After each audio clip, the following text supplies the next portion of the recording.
One of the weaker Taskmaster seasons, but finished strongly. 3.5 stars.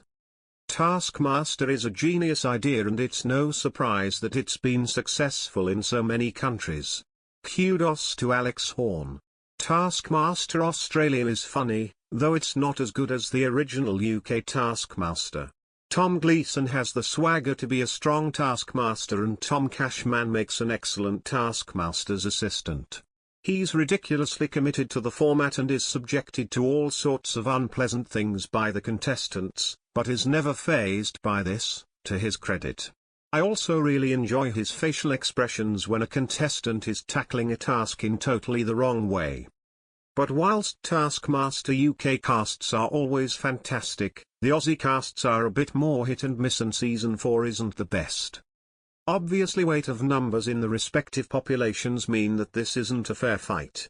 And this effect is also amplified by the fact that Aussie comedians frequently try to make it in the UK, and several have ended up on Taskmaster UK.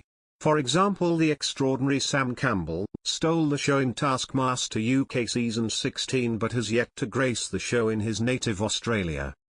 The Aussie Season 4 cast is Dave Hughes, Emma Holland, Lisa McCoon, Takashi Wakasugi, and Tommy Little.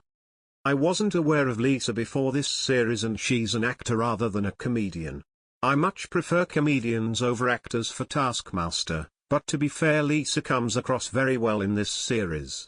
She's entertaining and ridiculously naive in a very likable way. Tommy takes the toilet humor option in tasks at almost every opportunity, which is generally not very amusing. Though when he doesn't resort to this, Tommy also shows that he can be funny. And his ridiculously white teeth also make me smile. Emma approaches the show in the way that I think I likely would. She focuses a little too much on excelling in the tasks and not enough on being funny, though she also sometimes shows her comedy talents. Hughesy has a great comedy voice and is generally funny and seemingly a nice guy. He also has some good banter with Tommy and the Taskmaster. His habit of trying to get the Taskmaster to reduce other contestants' points on technicalities is very amusing.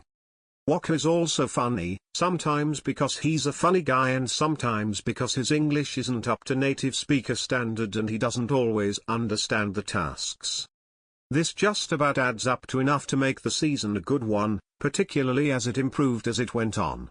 Overall, I'd say that it wasn't quite up to Taskmaster's usual exceptional standards, but is still very watchable and has plenty of big laughs.